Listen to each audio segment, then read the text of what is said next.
യോഹന്നാൻ 14:14 എൻ്റെ നാമത്തിൽ നിങ്ങൾ എന്നോട് എന്തെങ്കിലും ചോദിച്ചാൽ ഞാനത് ചെയ്തു തരും. ഒന്നുകൂടെ പറയാം. എൻ്റെ നാമത്തിൽ നിങ്ങൾ എന്നോട് എന്തെങ്കിലും ചോദിച്ചാൽ ഞാനത് ചെയ്തു തരും. യോഹന്നാൻ 14:13 പറയുന്നുണ്ട്, നിങ്ങൾ എൻ്റെ നാമത്തിൽ ആവശ്യപ്പെടുന്ന എന്തും പിതാവ് പുത്രനിൽ മഹത്വപ്പെടാൻ വേണ്ടി ഞാൻ പ്രവർത്തിക്കും. കർത്താവിൽ സ്നേഹമുള്ളവരെ, പിതാവിന് ഏറെ ഇഷ്ടമുള്ള നാമമാണ് യേശുനാമം. അപ്പോൾ ഈ പിതാവിൻ്റെ നാമം യേശുവിലൂടെ മഹത്വപ്പെടണം. ഭൂമിയിലേക്ക് മനുഷ്യനായി പിറന്നു വന്ന യേശു മഹത്വപ്പെടണം. അതിനുവേണ്ടിയാണ് യേശുവിൻ്റെ നാമത്തിൽ എന്ത് ചോദിച്ചാലും പിതാവ് ചെയ്യും. പിതാവും യേശുവും ഒന്നാണ്. അതുകൊണ്ട് എന്ത് ചോദിച്ചാലും. പത്രോസും യോഹന്നാനും പ്രാർത്ഥിക്കാനായിട്ട് പോയപ്പോഴത്തേനും സുന്ദര കവാടത്തിൻ്റെ വാതിക്കലിരുന്ന് ജന്മനാ മുടന്തനായ മനുഷ്യൻ കൈ നീട്ടി. അപ്പോൾ പത്രോസ് പറഞ്ഞു, ഞങ്ങളുടെ കയ്യിൽ സ്വർണ്ണോ വെള്ളിയോ ഒന്നുമില്ല. നസ്രായനായ യേശുക്രിസ്തുവിൻ്റെ നാമത്തിൽ നീ എഴുന്നേറ്റ് നടക്കുക. അപ്പോൾ ആ മനുഷ്യൻ എഴുന്നേറ്റ് കുതിച്ചാടി നടന്നു. അത് യേശുവിൽ അവർക്കുള്ള പത്രോസിനുള്ള വിശ്വാസം കൊണ്ടാണ്. അതേപോലെ നമ്മളും യേശുക്രിസ്തുവിൻ്റെ നാമത്തിൽ എന്ത് ചോദിച്ചാലും യേശു അത് പിതാവിനോട് പറഞ്ഞ് നമുക്ക് സാധിച്ചു തരും. യേശുവും പിതാവും ഒന്നാണ്. പിതാവിനേറെ ഇഷ്ടമുള്ള നാമമാണ് യേശു. അപ്പോൾ യേശുവും മഹത്വപ്പെടണം, അതുപോലെ തന്നെ പിതാവും മഹത്വപ്പെടണം. അതെന്ത് ചോദിച്ചാലും, ഇപ്പം നമ്മളൊരു ക്യാൻസർ രോഗിക്ക് വേണ്ടി പ്രാർത്ഥിക്കുകയാണെങ്കിൽ യേശുവിൻ്റെ നാമത്തിൽ ആ ക്യാൻസർ രോഗി സൗഖ്യപ്പെടട്ടെ. അപ്പം അതീവ ദുഃഖത്തിലായിരിക്കുന്ന ഒരു വ്യക്തി പ്രാർത്ഥിക്കണം, യേശുവിൻ്റെ നാമത്തിൽ ദുഃഖം വിട്ടു പോകട്ടെ. അപ്പോൾ യേശു അത് പിതാവിനോട് പറഞ്ഞ് നമുക്ക് സാധിച്ചു തരുവാണ്. യേശു എല്ലാം പ്രവർത്തിക്കുന്നത് പിതാവിനോട് പ്രാർത്ഥിച്ചിട്ടാണ്. പിതാവിൻ്റെ നാമത്തിലാണ് യേശു പ്രവർത്തിക്കുന്നത്.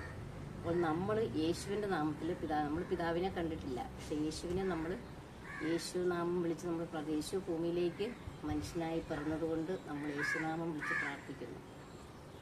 അപ്പോൾ നമ്മൾ അറിയുന്നത് യേശുവിനെയാണ്. ആ യേശുവിനോട് പിതാവിൻ്റെ നാമത്തിൽ നമ്മൾ പ്രാർത്ഥിക്കണം.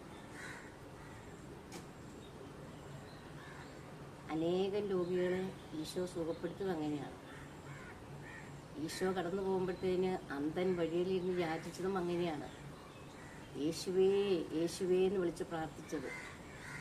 അപ്പോൾ ഈശോ തിരിഞ്ഞു നിന്നിട്ട് പറഞ്ഞു, ഞാൻ എന്താണ് നിനക്ക് വേണ്ടി ചെയ്യേണ്ടത്? അപ്പോൾ അവൻ പറഞ്ഞു, എനിക്ക് കാഴ്ച കിട്ടണം. അപ്പോൾ ഈശോ അവന് കാഴ്ച കൊടുത്തു. ഈശോ ചെയ്യുന്നതെല്ലാം പിതാവ് പുത്രനെയും മഹത്വപ്പെടാൻ വേണ്ടിയിട്ടാണ്. പിതാവ് മഹത്വപ്പെടണം. ഗെത്സമേൻ തോട്ടത്തിൽ ഗെത്സമേനിൽ ഈശോ ചോര ചിന്തി പ്രാർത്ഥിച്ചുകൊണ്ടിരുന്നപ്പോൾ അത് പിതാവിനോട് പ്രാർത്ഥിച്ചുകൊണ്ടിരിക്കുകയാണ്. പിതാവിനോട് കഴിയുമെങ്കിൽ ഈ പാനപാത്രം എന്നിൽ നിന്ന് അകന്നു പോകണമെങ്കിലും എൻ്റെ ഇഷ്ടമല്ല, നിൻ്റെ ഇഷ്ടമാണ്. പിതാവിന് വേണമെങ്കിൽ ഈശോയെ അതിൽ നിന്ന് ഒഴിവാക്കാം. പക്ഷേ ഈശോയിലൂടെ പിതാവിൻ്റെ നാമം മഹത്വപ്പെടണം. പാപികളായ മനുഷ്യർക്ക് വേണ്ടി നീതിമാനായ യേശു മരിക്കണം, മരിച്ചുയർക്കണം. അങ്ങനെ പാപം ചെയ്ത് നശിച്ചു കിടക്കുന്ന മനുഷ്യൻ രക്ഷപ്പെടണം.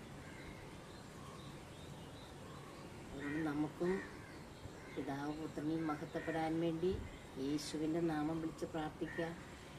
എല്ലാ കാര്യങ്ങളിലും നന്ദി പ്രകാശിപ്പിക്കാം. എല്ലാ കാര്യങ്ങളും നമുക്ക് എന്താവശ്യമുണ്ടോ, നമ്മൾ നിസ്സാരമായിട്ട് നമുക്കൊരു ചക്കപ്പഴം തിന്നാൻ കൊതിയാണ്, അതും ഈശോയോട് പറയാം, എൻ്റെ ഈശോയെ എനിക്ക് ചക്കപ്പഴം തിന്നാൻ ഭയങ്കര കൊതിയാണ്, അതുകൊണ്ട് നീ എനിക്കത് തരണം. ഈശോ പിതാവിനോട് പറഞ്ഞ് നമുക്കത് സാധിച്ചു തരും, ഉറപ്പാണ്. ഞങ്ങളങ്ങനെ ആഗ്രഹിക്കുമ്പോൾ കിട്ടാറുണ്ട്. എന്ത് തന്നെയായാലും, മക്കളുടെ രോഗമോ വിദ്യാഭ്യാസത്തിൻ്റെ കാര്യമോ എന്ത് പ്രശ്നമാണെങ്കിലും നമ്മൾ യേശുവിനോട് പറഞ്ഞാൽ മതി. പിതാവ് പുത്രനിൽ മഹത്വപ്പെടാൻ വേണ്ടി യേശു അത് സാധിച്ചു തരും, ഉറപ്പാണ്. നമുക്ക് ആ വിശ്വാസം വേണം.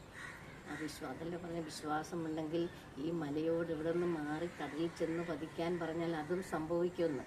അതുകൊണ്ട് നമ്മൾ യേശുവിൽ വിശ്വസിച്ചുകൊണ്ട് ആഴമായ വിശ്വാസത്തോടെ നമ്മൾ യേശുവിൻ്റെ നാമത്തിൽ ചോദിച്ച് പ്രാർത്ഥിക്കണം. എന്ത് ചോദിച്ചാലും യേശുവിൻ്റെ നാമത്തിൽ, യേശുവിൻ്റെ നാമത്തിൽ, യേശുവിൻ്റെ നാമത്തിൽ രോഗം വിട്ടുപോകട്ടെ, യേശുവിൻ്റെ നാമത്തിൽ ദുഃഖം വിട്ടുപോകട്ടെ, യേശുവിൻ്റെ നാമത്തിൽ കണ്ണിന് കാഴ്ച ഉണ്ടാകട്ടെ, യേശുവിൻ്റെ നാമത്തിൽ നടക്കാൻ സാധിക്കട്ടെ, യേശുവിൻ്റെ നാമത്തിൽ ഭവനമുണ്ടാകട്ടെ, യേശുവിൻ്റെ നാമത്തിൽ ക്ഷമിക്കാനുള്ള കൃപ തരണമേ. നമുക്ക് ഈശോയോട് പ്രാർത്ഥിക്കാം, ഈശോയിൽ ആഴമായി വിശ്വസിക്കാം.